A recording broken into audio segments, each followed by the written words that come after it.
You are listening to the Weird Learning Podcast with your hosts, Dr. Tracy Dix and Dr. Alex Patel, featuring special guest Jenny Prescot. Today's episode, The Reflective Healthcare Practitioner, How Reflection Can Change Your Life. Hello, everyone. Today, we are really excited because we have a special guest on our podcast, Jenny Prescot, who I met at the University of Warwick Pole Dance Society many years ago. Was it about 10 years ago? Yeah.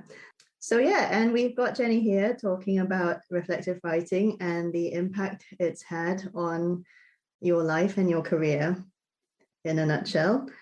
So Jenny, it's a real pleasure to have you with us. And shall we start first of all by asking you a little bit more about what you do? And so you've been a midwife for quite some time, but you've moved around in lots of different areas, and maybe you can tell us a little bit more about that background. So I've been a midwife about 13 years, plus my training period. And when you first finish your training period, you work kind of a little bit of everywhere. And during that time, I realised I did really like birth and labour care. So I spent quite a lot of my career on labour wards. We have to, as midwives, you have to mentor new midwives. That's a routine thing. So again, when I did that, I realised I quite like teaching. So I did a little bit in education, and I had a few years out of the clinical areas in education instead. And then I went back to the clinical areas, back to Labour Ward during the pandemic, which is probably poor timing on my half, but actually really enjoyed it. And at the moment, I'm kind of 50-50. So I do a role where I spend half my time running clinics for women and then half my time in the office kind of doing project work and governance, emails, that kind of thing. So I've got quite a nice balance between the two at the moment. And are you still pole dancing? Yeah. So our listeners can't see this, but Jenny... Are you going to paint a picture at this point, Tracy? Not exactly, not what you think, I think. Well, so our listeners can't see this, but Jenny is about a month away from her due date, and she's expecting a baby boy, which is very exciting. Congratulations. So Jenny saying that you're still pole dancing at the moment is a far more impressive accomplishment than you would expect of, just someone pole dancing. I thought I'd throw that in. So, okay. So thinking about what reflective writing was like for you as a student, it probably is quite a distant memory for you now, since you've been like kind of in professional roles for 13 years. But we're interested to hear your recollections of this process, because I think it will resonate a lot with many of our listeners. I do remember uni. So we had a module that was it called like the Reflective Practitioner, or it had a really long name, to be fair, but the whole module was about learning to reflect. And I never really got it. I always got good marks in it, so that's always a bonus when you do an assignment and you think, that will bulk up my grade. But I never completely got it. And I think partly there was two reasons. One, I think naturally it's something that I do. So it seemed very strange for someone to say, we're going to learn to do this thing that you're like, but that's obvious. That doesn't everyone do that? Because to me, it just seemed very much trying to figure yourself out and figure out how to do something a bit better next time. So there was a little bit of that where I was just thinking like, okay. And then it was a little bit where, because it was at uni, and I feel like uni quite often is this a bit of a fake environment where you're asked to do things, but they're not how they would be in the real world.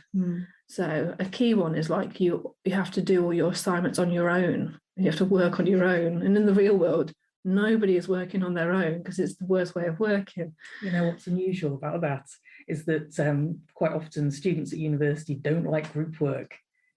Whereas we say to them, you have to get good at this because in the real world, you're going to have to work with people you don't like.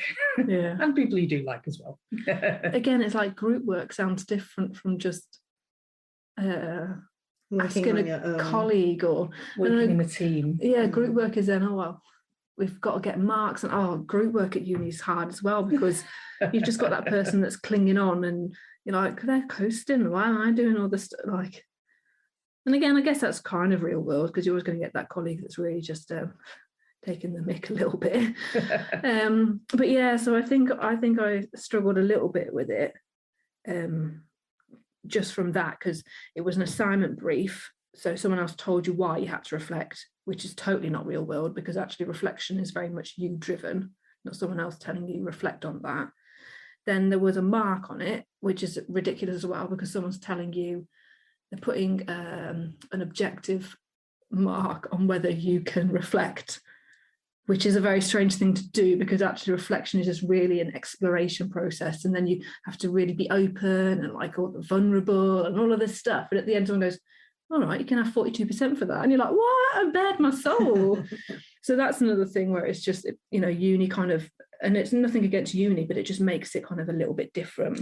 So in your profession now, do you feel that the reflection you do as part of your job feels real? Yeah, so for me it does. For other people it wouldn't necessarily, because in my job we still have to do reflections, so there's still a certain criteria. But yeah, it does feel a little bit different. The other thing I found at uni was you had to use reflective tools. Yes. Which are really, really useful when you don't do reflect, when you learn reflection. But then you get to a stage in reflection where you've either outgrown a tool or you need a new tool for new reflection. Or so at uni we had like the one tool and that was the tool we used, and we had some lectures about different tools, but really they just wanted to keep it simple. So this is our tool, this is what we use. And then you kind of think that that's the only tool, and then you meet someone else who uses a different tool. And then I just did a piece of like academic reflective writing about just over a year ago now, and used a completely new tool because it was meant to be master's level. It was like, you can't really use this tool, it's too basic. So a completely new tool, which then really was interesting because it kind of changed what I'd been doing previously. Yeah. And I think another element of it when you're being assessed, as students are, is that, if the marker is looking at that formula, that particular tool, you kind of pretty much have to use it to make sure you're using the right terminology and making the right kind of points to get the marks. Yeah. So I'm kind of interested when you mention tools, what influences which tool you use at a given period in time? Is it, if the marker tells you use this tool, that's the tool you use, or is it more personal? So at university, we had a tool that they recommended.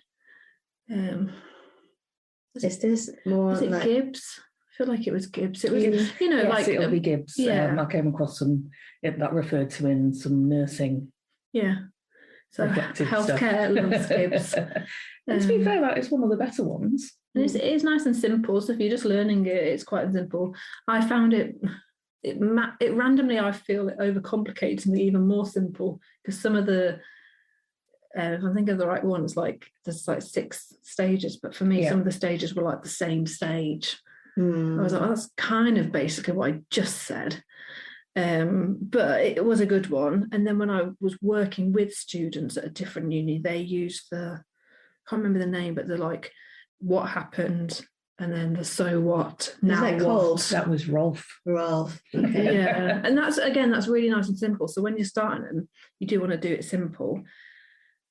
I don't often use a tool now because I think how I need to reflect changes each time. But when I did the academic piece, went back to uni, they were very much, you need to have a tool because it's an academic piece. And then they literally gave a whole list of things that you shouldn't really be using because they're too simple. So all the tools that I'd used in the past, they were like, these are not going to give you the level of insight that you'll need to get the marks for this because it was master's level.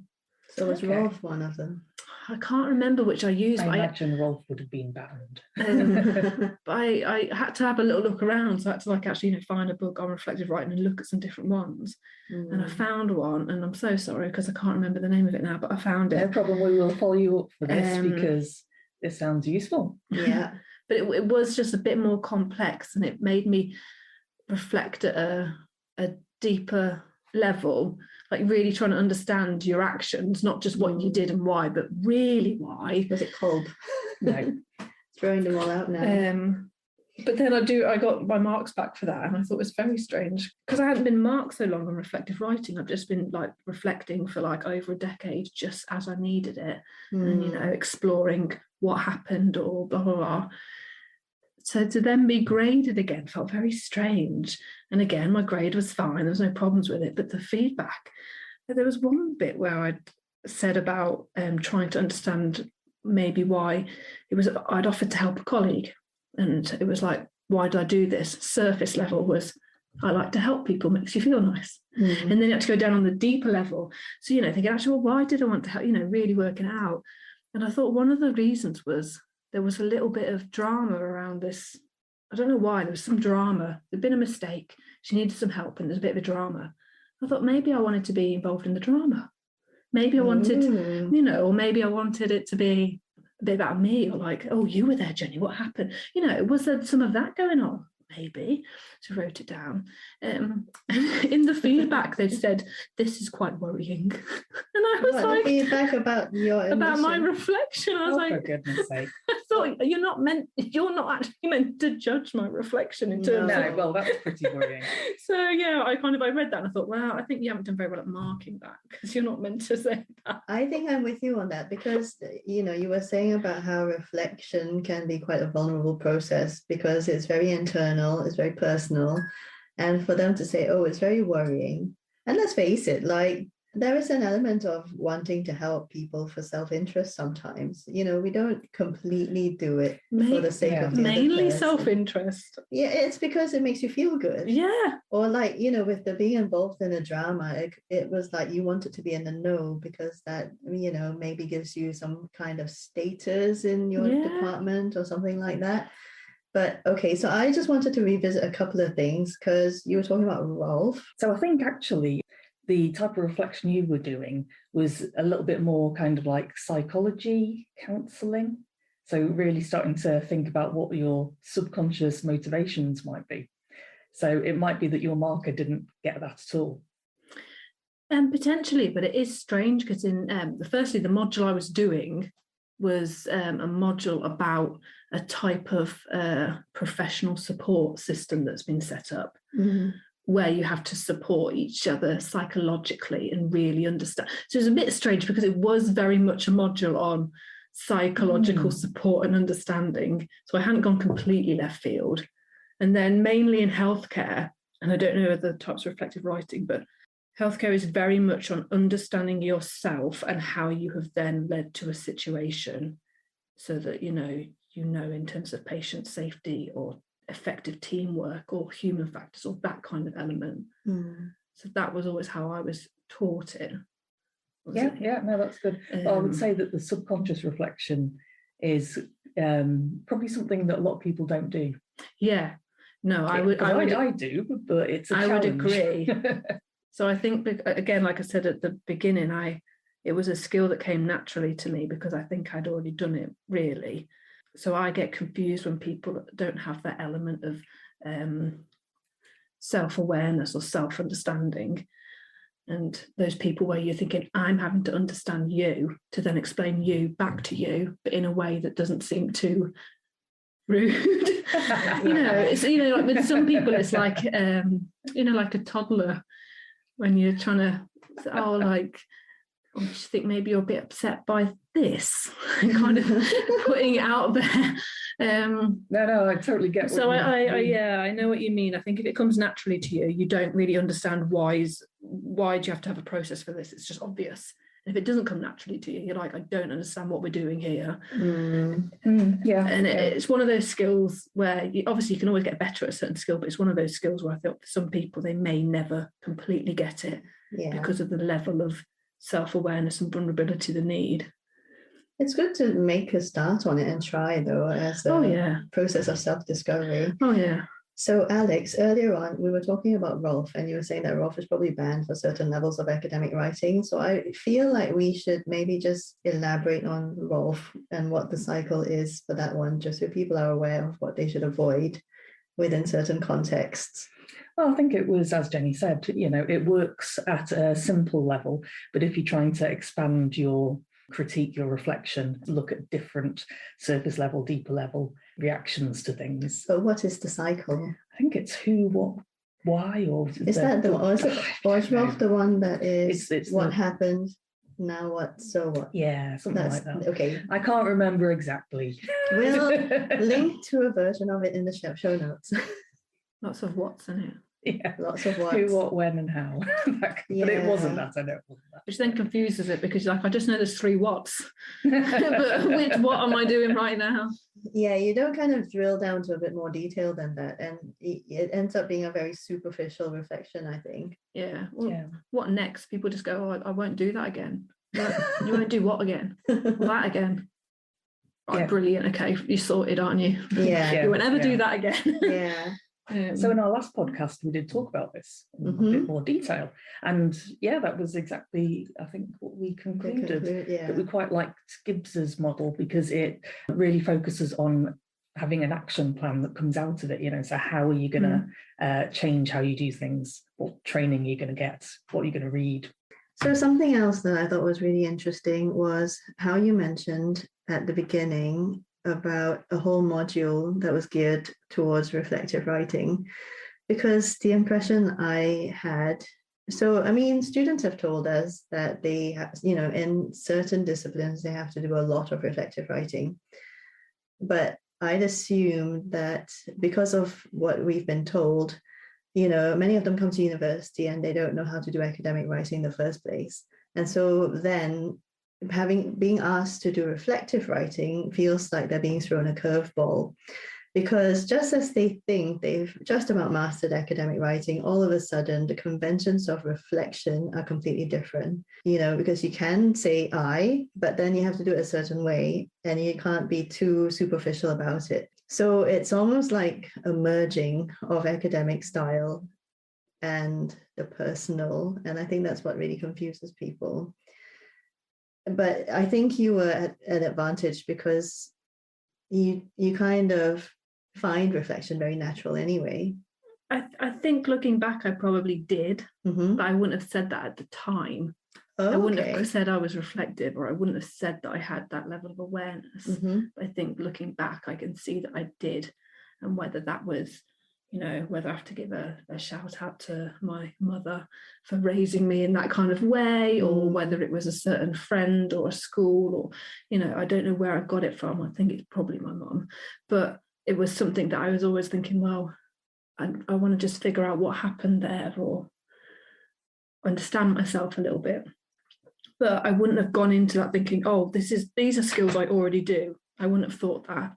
And even finishing uni, I wouldn't have thought that. And I think because we were made to do reflective writing, it almost brought out a part of me that I didn't know was there completely. And then over the years, I've worked hard at that, because doing it at university and then going into healthcare has made me realise how important it is to understand yourself, because if you can understand yourself, you know what you're going to do. As simple as knowing whether, when I used to teach human factors, I used to try and get people to do a show of hands for who was a fight, flight or freeze person. And everyone would always look at me. Some people would know, some people wouldn't know. Some people would have the conversation and say, well, it does change depending on the situation, or, whether you're in a place where you feel more confident or less confident in this stuff. But I know that I'm more of a freeze person. And when you're a Labour Ward midwife in emergencies, freezing probably isn't the best thing to do. So because I know that I do that, I then can overcome that. Yeah. And so for me, that's always actually, if I understand myself more, I can then do my job better. So I know if I walk into a situation, it's going to feel like I've frozen, but it's only a second, and I just need to take a breath and do anything. And challenge your natural instinct. You just need to do a thing, because once you've done a thing, the next thing just flows, and before you know it, you're moving and you're doing it and it's fine. Yeah. I only knew that because I've had to think about that and figure myself out. Wow, that is a serious reflection. So for me, it's not only was I taught it at uni, but it then became so useful at work. And I think because I've always loved Labour Ward, which is a little bit more high risk with emergencies, with that kind of element, for me, it's felt even more needed. Whereas I could have done it at uni and then gone into something where I didn't feel it was needed. You know, you could definitely do this at uni and think that was pointless and throw it away and never do it again. You could. Yeah. Though I have to say that I have had to reflect on my own kind of personality and character quite a bit. And I've realised there are certain things that really trigger me and I just have a huge disproportionate reaction. And it's really unhealthy. But once I've been able to kind of sit down, like you were saying, and reflect on, you know, a situation and what was really going on there, and kind of bring in a bit of theory, but this is more kind of psychoanalysis type, psychodynamic therapy type theory. But then, because I've known what the trigger is, I can then avoid it. And that has been really helpful to, you know, my everyday life. Are you in a sharing mood today, Alex? Sharing mood. Sharing your triggers. Although, before you share, I just want to pause for a moment and say that if you're finding this episode helpful today, don't forget to subscribe to our podcast so you get news of new episodes when we release them, and tell your friends about it so that, you know, everyone can benefit from the nuggets of information that we're sharing here. And do leave us a review as well. If you leave us an iTunes review and send us a screenshot, we'll enter you in a prize draw for a free one-to-one consultation with either myself or Alex. And that could be on anything you want, almost, as long as it's academic. University related. It could be reflection, or it could be essay structure, exams, dissertations. Yes. We're quite, you know, flexible. We will pick a winner each month. And the other thing we'd like to tell people about is, of course, if you found some of this conversation interesting and you think, okay, I would like to work on my reflective skills, we actually have a masterclass coming up. It's a live session. So it's an online live session. On the 18th of May from 6 to 7, British summertime, just for anyone who's listening internationally. And the link for more information about it will be in the bio of this, or the information for this podcast. Yeah. And if you follow us on social media, we may be releasing a special coupon code soon. So I think that's quite a lot of information now. So we come back to what we were talking about. So you wanted to know Alex, my triggers. Are you in the mood to share your triggers? Well, as it happens, yeah. Well, no, that's probably me. It's just Tracy's presence as a trigger. One of my big triggers now is if somebody tries to make me feel guilty, or I feel like they're trying to make me feel guilty, and I go off on a complete, you know, deep end wobbler. And the reason that's come about is I've had somebody in my life for a long time who used to make me feel guilty as like a form of punishment. If we fell out, they would just, you know, go on and on and on. And it always ended, well, it would only end if I was, you know, appropriately contrite and apologetic and in tears. And it was just a hugely painful experience. So that once I realised after many years that was what was going on, through reflection, actually, I stopped letting that person do that to me. And it took a lot of effort, and that was fine. But now, if I feel anybody is doing that, even on the like slightest thing, I tend to freak out, absolutely. But now I'm thinking I actually need to go back and revisit this again, because I was in a position where I refused to feel guilty for anything. And actually, I'm now reflecting on this and thinking, maybe I should feel guilty if I do certain things. Maybe I'll turn into a psychopath if I carry on not feeling guilty about things. Well, so we were messaging about this the other day, weren't we? And my take on it is maybe you don't need to feel guilty about things, but it's just more about understanding the other person's perspective. Definitely. And, you know, once you know if something is important enough to them that it's worth you perhaps adapting your behavior or your habits, then it's it solves the issue, and then there's no need for guilt. Because I don't think that guilt is a very healthy emotion either, because it doesn't make us feel good about ourselves. Yeah, you want empathy instead. That's what you're basically saying. Instead of feeling guilty about it, just feel like, how did that affect them? How do I fix it? And then how yeah. can I make that better, or can I even make that better? Yeah. Sometimes it's a trigger, it's one of their triggers, and you know, if we're saying we're walking around with our triggers, then when you want to have good relationships, personal and professional, you have to figure out their triggers. Yeah. Like I used to know which of my colleagues were hangry colleagues. We have definitely learned about hanger. Everyone knows one. Because then when they're like that, you know, actually, instead of having a disagreement with them, give them food. Actually, let's have food. And then you'll be their best friend for life. And when I used to, one of my roles was being like the senior midwife on Labour Ward. So you were coordinating people, sending them for their breaks, that kind of stuff. And you'd see somebody and you think, you need your break.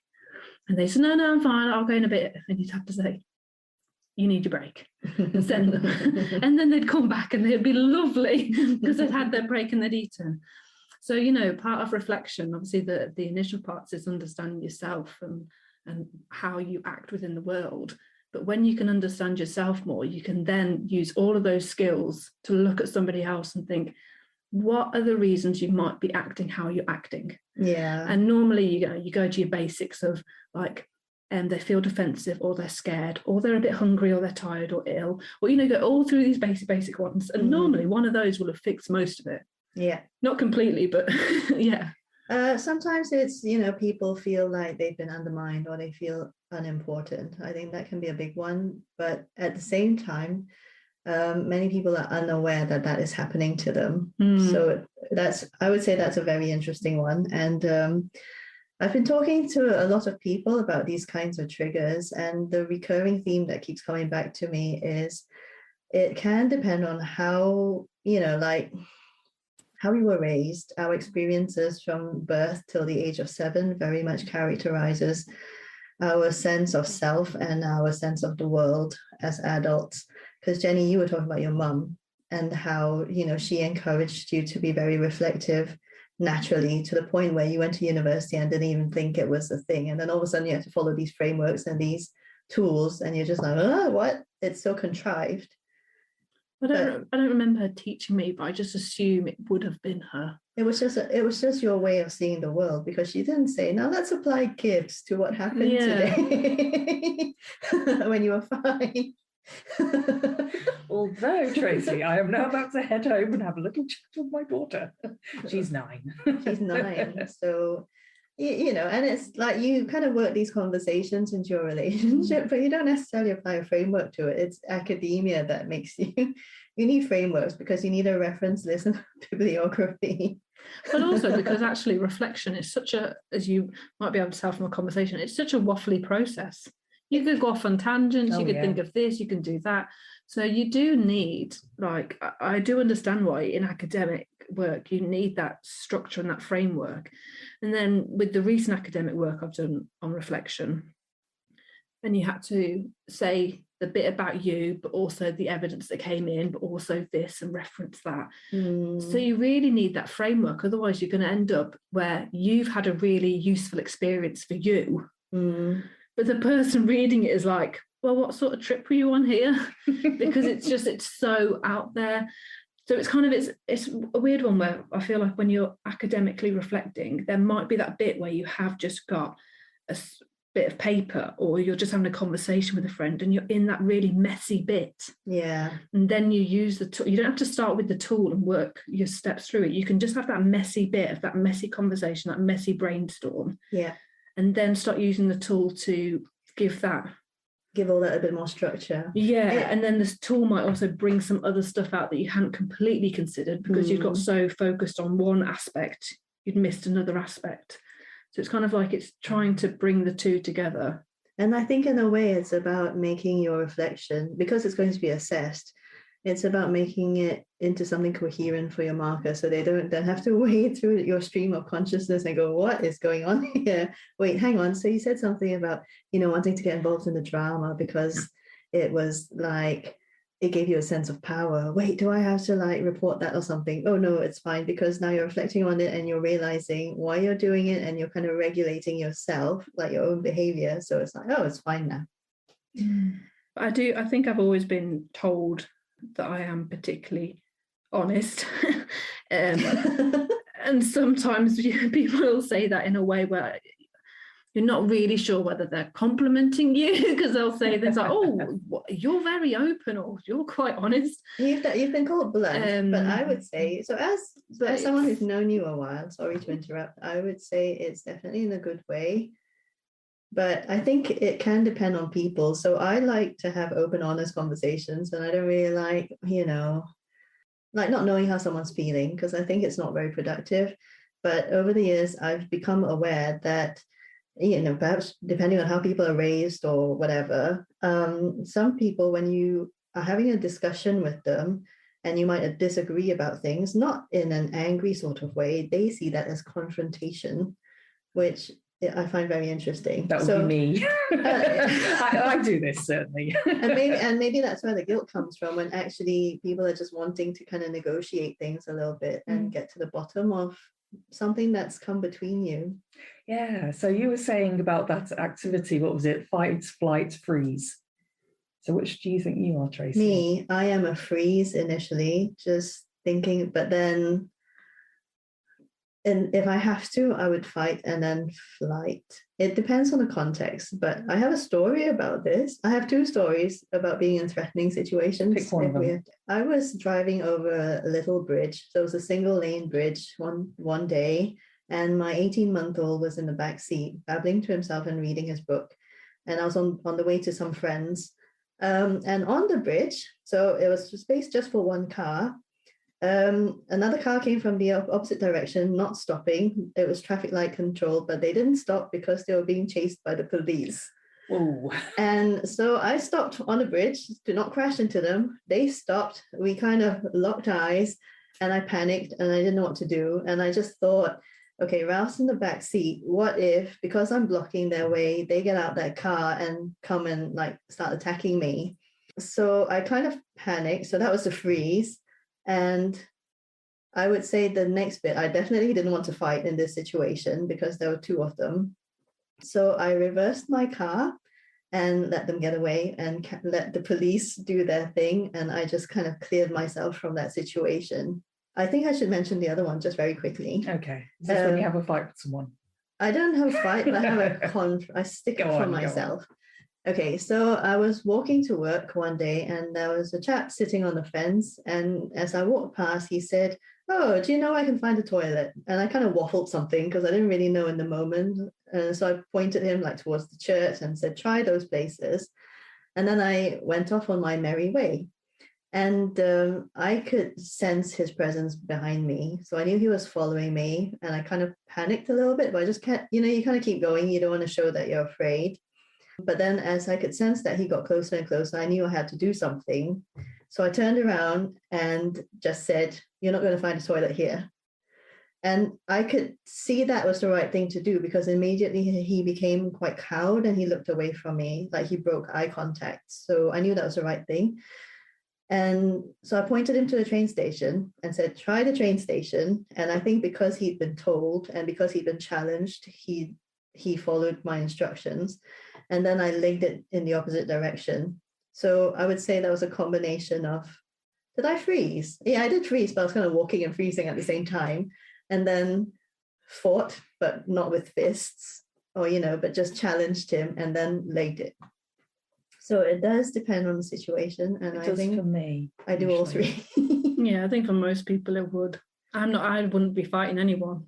But no. I know if I was at work, it would be more of a fight thing because I haven't run away. I've stayed there and I've sorted it out. The danger is right in front of my face. If a baby's in distress, you're not going to freeze, are you? Or like you say, you kind of... Well, this is it. Like process. You might freeze for a second. Flight, you would never flight. Like there's no running out of the room. So like obviously fight's not quite the right thing, but it means action in a way. Yeah. So I think it definitely depends on it, but you need to understand yourself a little bit to know if you put me in this situation, I could probably predict what I'm going to do. Now you can because you've done the reflection. Yeah. And that's what I'm like you say, it changed some of the situation. Hopefully, if you're understanding of yourself, you should be able to give a relatively good prediction. And obviously it might change on things like have you had a drink and you're feeling a little bit more confident? Or have you not slept at all and you're just feeling extra fragile and someone only says one thing and you run away crying? And, so there's lots of other things going on, but it's just knowing yourself and thinking, actually, I know I ran away there and it is because X, Y, and Z. Yeah. So I have to say, so this understanding of the fight, flight, and freeze is really valuable, because I still know a lot of adults who are not aware when they're hungry and tired. And, you still have to almost help them emotionally regulate the way you might for children. So it's definitely a very valuable journey of self-awareness. And the thing is, you have to confront this fight, flight, and freeze, usually in a crisis situation. But at the same time, I kind of think you don't really want to be put on the spot in a crisis situation. So it's actually really valuable to have thought about it and kind of, you gain that awareness of yourself and how you behave in lots of different scenarios, so you can make better, more kind of calculated. Yeah, you can kind of make better decisions when a crisis situation does hit. Well, also you can see things with a bit more of an openness when you don't understand yourself. A bit like you were saying earlier, Alex, like someone tries to make you feel guilty and you just have a response. And because they're all so closely linked together, you can't see the different aspects of it at all. But after reflection, you can see the different aspects and saying, actually, it's this, and I respond like that. So then you can, like you say, you can avoid a situation or but when you kind of get to those levels, sometimes you can see the thing that's happening. And because you're so aware of what that thing is and how you respond, you don't even respond to it because you catch it early. You see the thing, it's coming towards you, and you go, oh, I know that thing. It makes me feel like this. And you're like, not today. Crisis averted. Yeah. So I, like, from working with different colleagues, I've always got a reputation for being very calm. Which I wouldn't say that I feel calm, but I know it is so important. I need to look calm, because especially when I was like in the senior role, I was like, you can't have a senior flapping. Because I've worked with seniors who flap and it really panics you. Yeah. And then if you're with a woman or like a patient and they can see that you're flapping. Oh my goodness. Yeah. Like for them, you speak to them afterwards. And I had an incident recently where I was scared because I was just in a new place with new people, with new stuff. And I thought, I know what I need to do, but I don't know what I need to do here. And her partner saw that. And it was only for a second, because then we got on with it and we sorted it all. Afterwards, he said, I just looked at you and I saw your face and I got so worried. And I knew that because I'd felt it at the time, and I knew exactly what I was feeling. I knew exactly why I was feeling it. And I was like, right, deep breath, get on. You do know what you're doing. No panicking. But he saw that moment. Initial panic. And for him, that really scared him. But you not carrying on with that expression, that initial panic. If you carried on, can you imagine? Oh. But it's one of those where, because I've reflected and then I've been back in that situation and then reflect again and back, and you're on this continuous cycle. I know now that I can walk into certain things and make other people feel reassured. And if they feel reassured, they're much better at what they're doing and they can think straight. So tied up with, I did a really interesting course a few years ago on human factors. And then as part of my education role, I used to teach quite a lot of human factors. So what do you mean by human factors? So human factors is like a big old buzz in quite a few industries now, but one of them is healthcare. So it didn't come from, but it originally came from like aviation.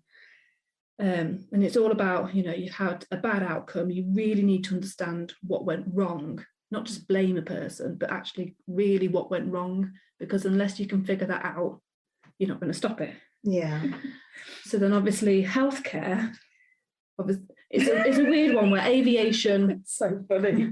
Aviation, you'll have big things and they're in the papers, and a plane goes down and a few hundred people are injured or die or everywhere.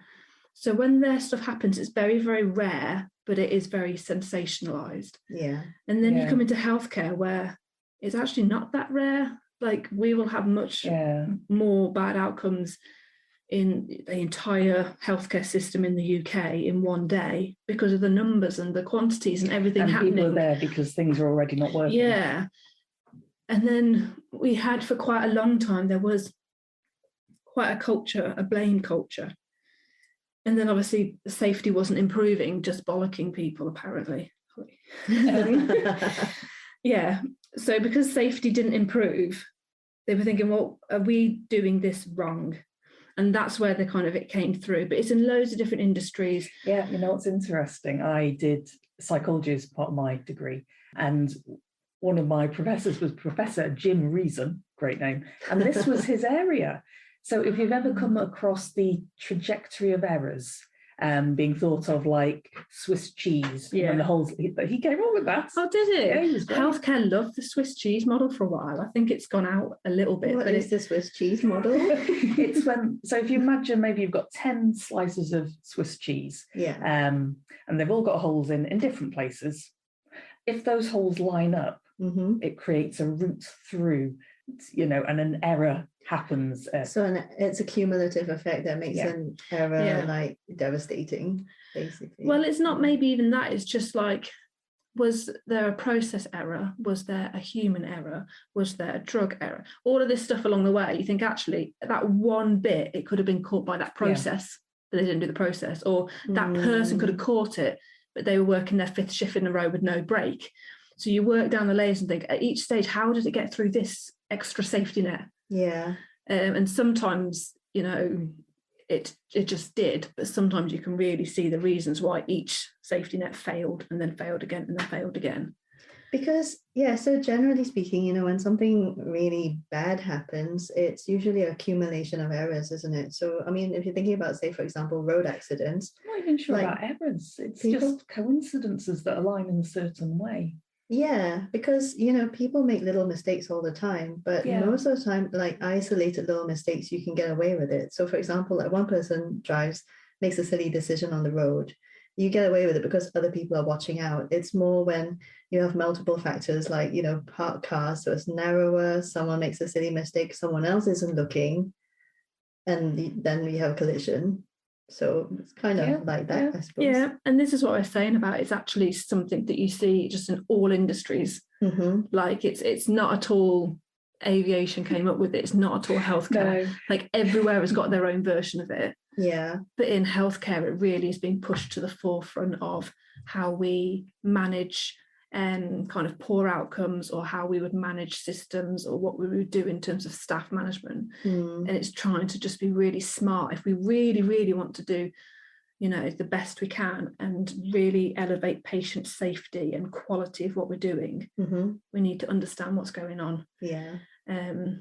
But I'd say that is within the last decade really taking momentum. Whereas when I first started training, it was still in that blame culture. There was still, it was very hierarchical. If that person said it, that person, you just do what that person says. It's not about actually we're a team, let's have those conversations. So there's been a big culture change, which obviously then I got at university being asked to reflective write, and then you get into this system which is slowly changing its culture to try and be more reflective as a system as well, like not just individually but as a team. Should we do a team reflection, which is obviously a team debrief, but it's basically a reflection?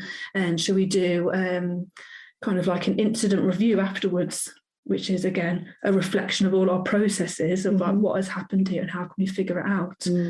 So you can see how, although we've named them different things and put them into categories, they're actually just all merging around all together, really messy, just in our kind of using loads of different tools to understand what happened there. Yeah, it is. I like the kind of human factor thing, because I like how it treats, you know, reflection as a kind of collective process rather than an individual one, and a move away from that blame culture. And I think this aligns with group working as well, because I think the reason that students do hate it is because, you know, they're expecting everyone in the group to do exactly the same tasks and pull an equal amount of weight. And when they don't, that leads to resentment. But as you said, you know, you're going to get days, you know, in a team, people have off days, people have certain strengths. And you really want, in order to kind of, I suppose, optimize performance, you want people to be kind of working to their strengths.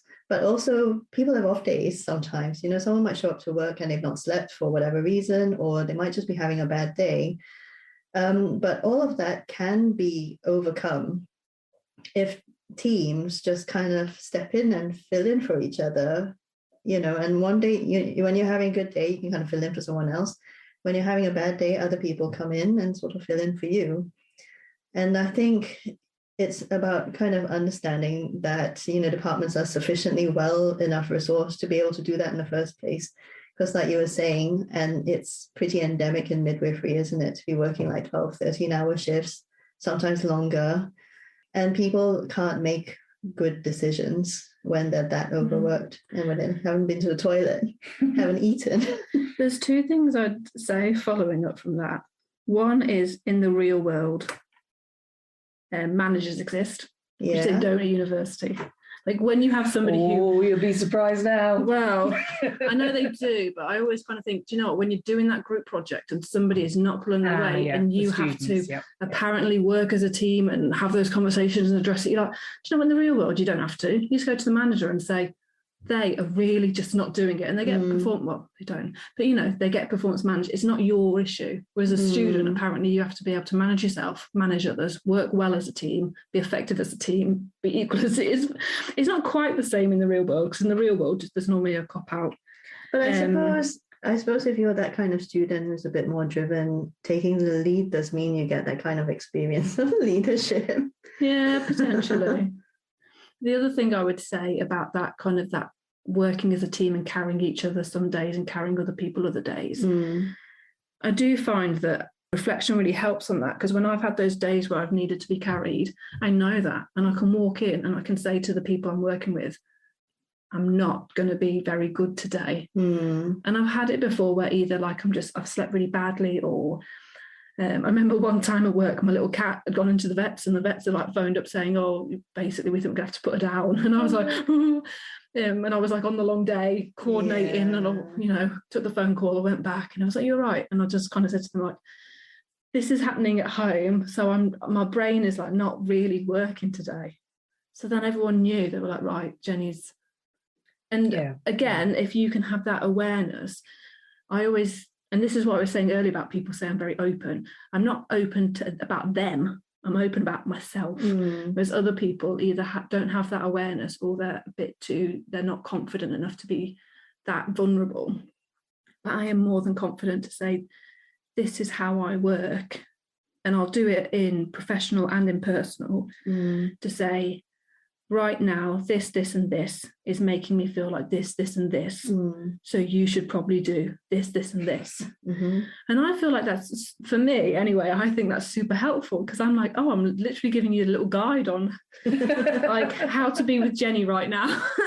And sometimes it is like with my partner, I'll be like, I'm not feeling my best, I'm really tired, especially like now I'm quite heavily pregnant, I'm like, feel a bit hormonal today, and I feel like I could cry quite easily, so just, I think you just need to say really nice things to me all day. And he'll be like, oh, okay. And then like, a second later I'll say something that's like slightly kind of like, not so nice. Yeah, like, oh, did you mean to do that? Or something like that. And I'm like, what did I just say? I said you had to. I told you exactly what to do, and you still decided not to do it. But again, that's one of the things that can be really useful about reflection. It's not just that understanding of yourself. Is that if you understand yourself, you can give people little cheat sheets on you. I'm learning a lot at this point. This is great. The Alex cheat sheet. I'm going to have to do this with people. And this is it, like, because if you do have those triggers, you can say to somebody after you said that, I'm really sorry, that's just something that I know I have a bit of a bigger response to because of like stuff that's happened in the past. And you've told them, they haven't had to try and figure out what happened with you or try and understand you. You've told them about you. It is always frustrating when you meet the people that don't do it back, though, because you're like, they don't share back. No cheat sheet. Yeah, I remember having it kind of recently at work where we weren't quite gelling, and we sat down and we tried to figure it out.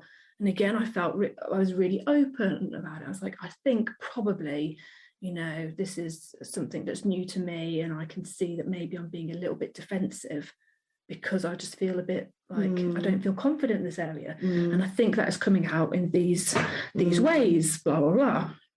And then I was waiting for them to say, like, basically why they had not been good in this working relationship. Like, okay, you go. And they didn't.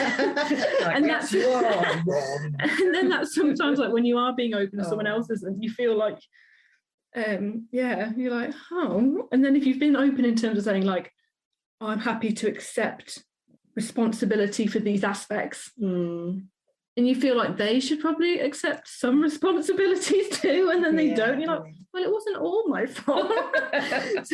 then you have to like go away and reflect and thinking like, so that didn't go very well, because actually I was kind of hoping that they would like say such and such, because obviously I left that conversation thinking it wasn't productive, and I was thinking, well, why wasn't it productive? Like for me, what would have productive meant? And then I had to be honest to say productive would have meant them owning a responsibility for it.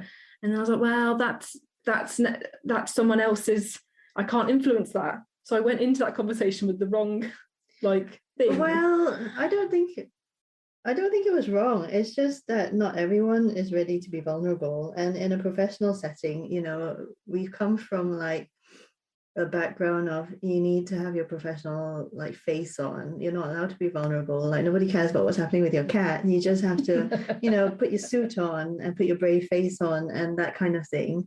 So I don't think everyone is ready for it yet, but I think the more people are willing to get vulnerable and share, and you might not have it reciprocated now, but I think it takes time, and one day they might come around to your way of thinking.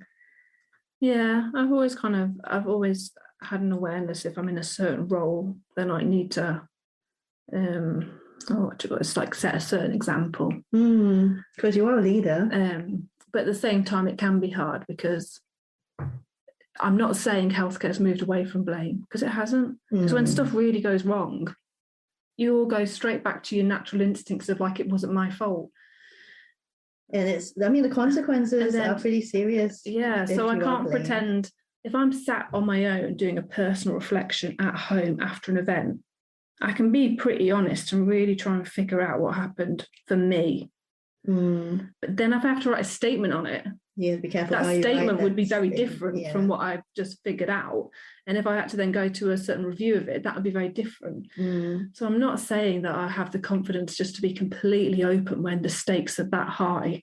And there's a system that's looking. And if there are going to be serious consequences, and this kind of sounds like I'm trying to cover something up. No, I am really glad we're talking which about I'm absolutely not covering things up. We did need to bring this up, actually. But you have that fear of like, and for me, I can understand that I don't have that fear in situations where I don't feel there's going to be a big consequence. Whereas for some people, they will have that fear because any situation will feel like a big consequence. Even admitted to a friend or a partner. It's like there's a part of their brain, and they may not consciously see it, but there's a part of their brain that just can't even go there. So any advice for students practicing reflection? Because I mean, there's that doctor who had noises. Okay. You want to start again? Yeah. So there was a doctor, I believe, in the news who they used some of her reflections on an incident that had happened in court, I think, or she was struck off, wasn't she? She might that be. Was a few years ago. Yeah, and they used. I think she kind of admitted liability for some things that had happened, and that was used as evidence against her and led to her being struck off. What was the case? I believe was it the paediatrician? Yes, I think it's the paediatricians. Yeah. Well, there's uproar about this generally because it was one of those where it's like, we're no longer blaming and we want to know about human factors and understand the process. And then this thing happened. They're like, it's your fault, struck off.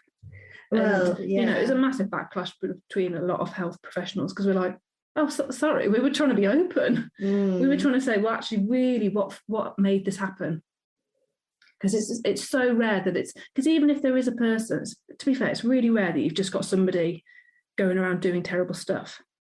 But even if you have got a person who's incompetent or malicious, there should be other things in place to stop them. You can't just blame the incompetent person. You're like, well, I'm sorry, how did the incompetent person get to be with a patient? Yeah. Like, how did they qualify? Yeah, exactly. How did they get through their uni? How did they get to their annual reviews? How are they on shift? How are they not being managed? How are they not processes? Like, it's just one of those that feels so basic. Like, oh, it was their fault.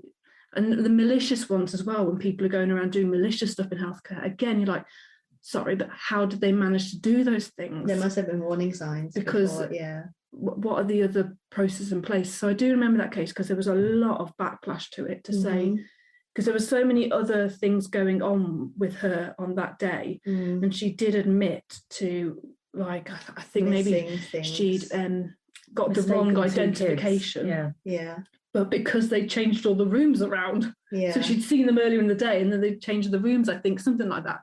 So again, it wasn't her being get caught out with something like that quite easily. So when you read through everything that happened, I just always thinking, she was doing pretty well, you know. Yeah. It was like her first day back after maternity leave of not doing anything for a year, with no induction, without access to certain systems, without having colleagues that could help her, without being with too much workload, with patients that were actually being moved to different places. And she made one mistake of identification, which was rectified very quickly. And they did say at the time that did not influence the outcome. Oh, right. Oh.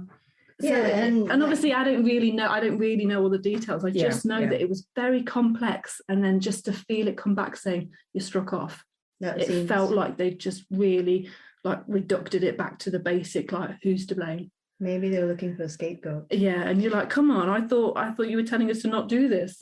Well, and I think there's a gender issue at play here as well, because I think race as well, potentially. Maybe race, because I think women do tend to take responsibility for things more and blame themselves more for things.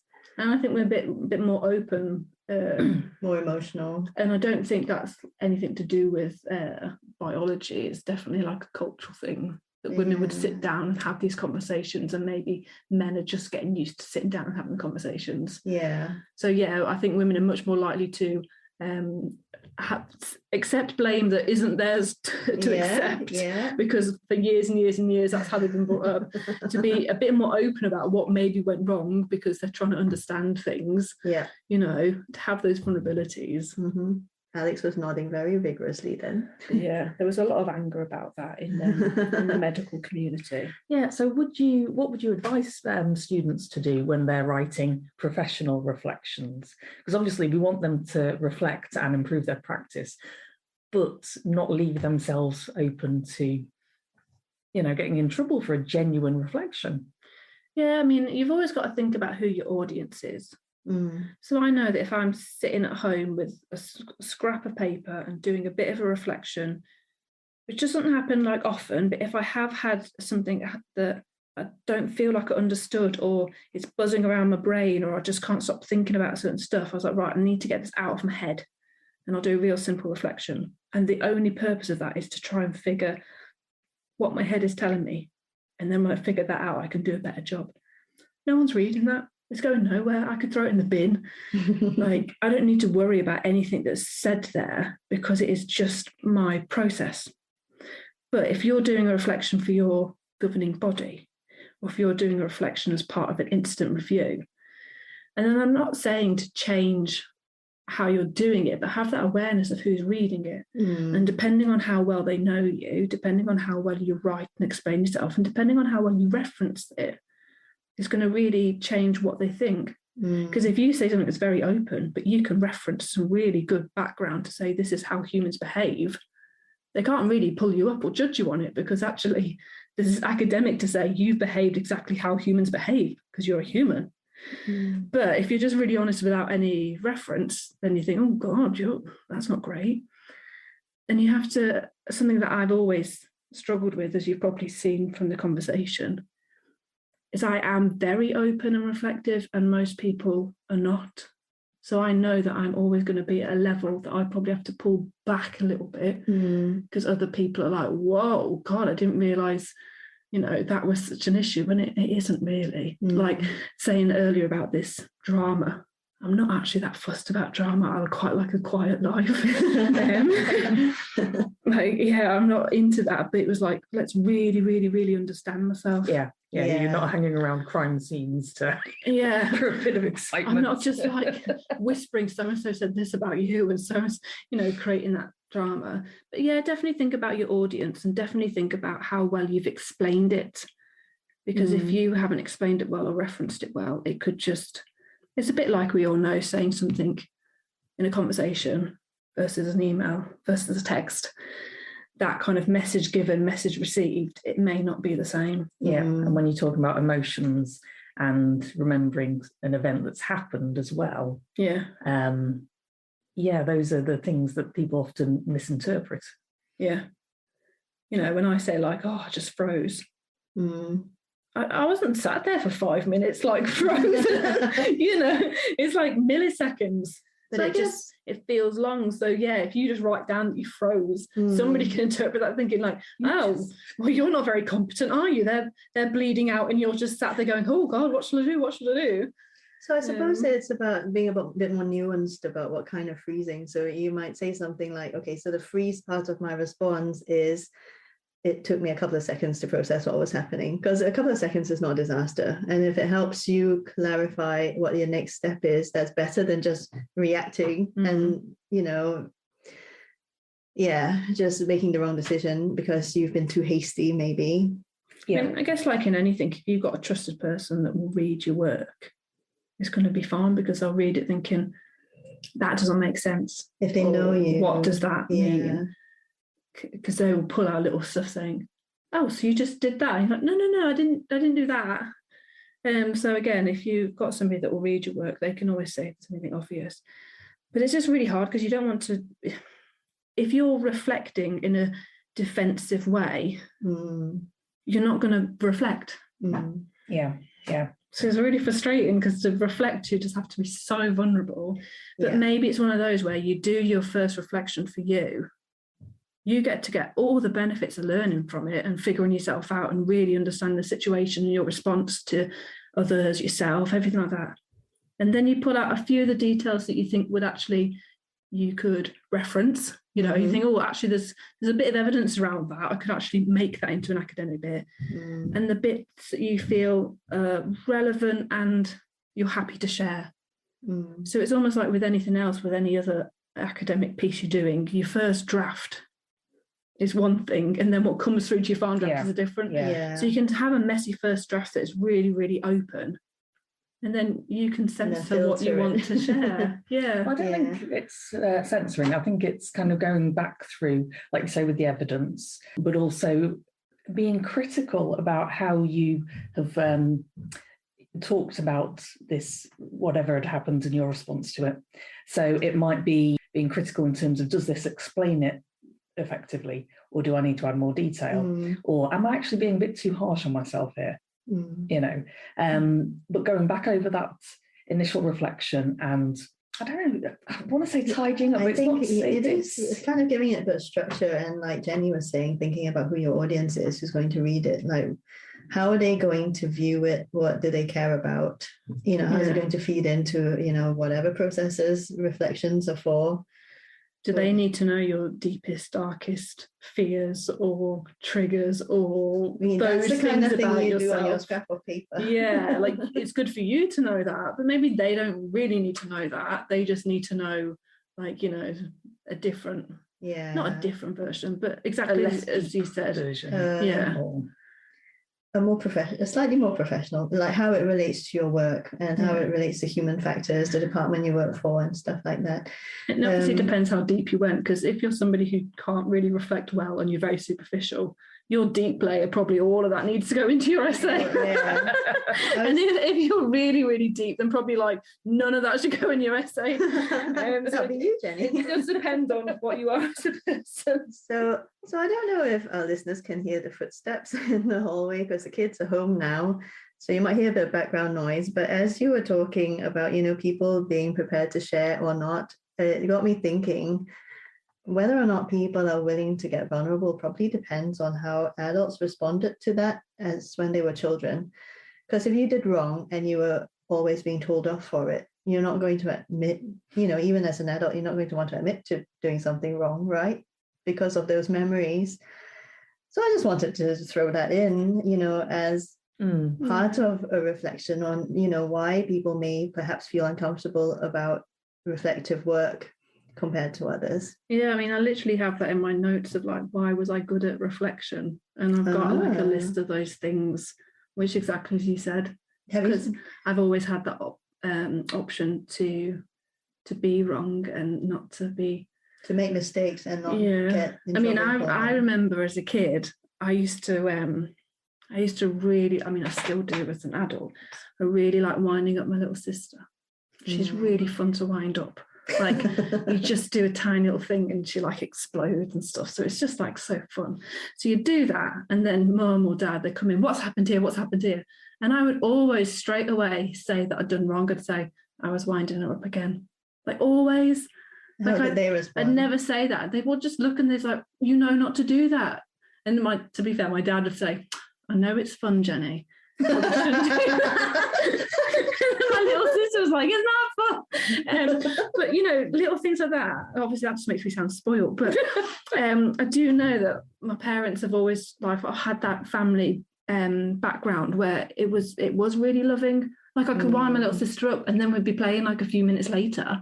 Or like parents would tell you off, and the only times they ever told me off, I don't think I was ever naughty because I didn't want to, but the only times they ever told me off, I was so upset because I'd upset them. Not because I'd been told off, but because I'd upset them. You let them down. Yeah. So it's it was one of those where I knew that, reflecting as an adult, I've had a very confident upbringing where people have always said like a nice thing about me, or they've believed in my ability. So it's one of those, and we were talking a little bit about earlier, weren't we, about like your different privileges. But whenever I've made a mistake, no one's seen it as Jenny is a bad person. They still see me as, oh, Jenny's lovely and she's nice and she's this and she's that and she made a mistake. Like, my mistake doesn't define me. Whereas if everyone always thinks a bad thing of you, your mistake then defines you. They're like, well, I knew you were rubbish anyway, and you did that. Like, so I get to be open about it because I get to distance myself from a thing, and I get to then rationalize it and say, oh, well, it wasn't Jenny that did that, it was tired Jenny. Or Jenny was just not having the best time. And because I'm like, I've been to university and, you know, like did my master's at Warwick, I can rationalize and I can be open that somebody couldn't use that against me, because I could then say, I could defend myself quite well, or I could talk about it quite well. Whereas somebody who's less educated or eloquent or any of those things, they would say a thing and people are like, oh, you're admitting just doing rubbish, are you? So it's not unequal, and it's really interesting having these conversations, because I've never appreciated it before, how being good at reflection is not an equal playing field. It isn't. Because if you're walking around with a whole load of privileges, whether that is a loving upbringing, or, you know, just society thinks well of you, like I'm quite a small woman, white woman, middle class, all of this stuff, where I'm not threatening. Whereas if you're threatening and then you're kind of like, society goes, oh, look at them, and then you're walking around saying, I've made this mistake. So it is interesting to think, actually, just reflection, it's not as easy for some people, and it's not because they're unwilling or they're unable. It's because they've been set up to be those things. I think that was a very deep thought to finish on. That's okay. Yes, I think so. But just to say, a quick reminder that we will be running a masterclass on reflection. We can't promise to get you up to the level of Jenny here, but we will certainly begin. It takes practice. It does. We will give you some concrete tools, which will certainly help. And through practice, probably a bit of further reading, and you will get to Jenny's standard in 30 years, which she has. But it's the start. We can certainly get you past the assessment. Indeed. Thank you, Jenny, for sharing your stories about your reflective journey. I think it's been really valuable. I mean, Alex and I definitely feel like we've learned a lot. So hopefully our listeners will as well. And we'll need to catch up on your reflections as a new mother and how that's influencing. I'm laughing as that's good. There's going to be some deep reflection in the next few months. Don't scare her. Whether I'll have the brain capacity for it, I'll just turn into somebody that goes. Maybe we'll catch up again in a few years. But thanks for having me. Our pleasure. It's been a pleasure. If you found this episode helpful, do tell your friends, do share, do subscribe. And if you're feeling it, please give us a wonderful review on iTunes, screenshot it, and we'll put you in a draw for one-to-one consultation. Thank you so much for listening today. And until next time, take care. Bye. Thank you for listening to the Weird Learning Podcast. Production team, Patricia Marie Solis and Kia Morant.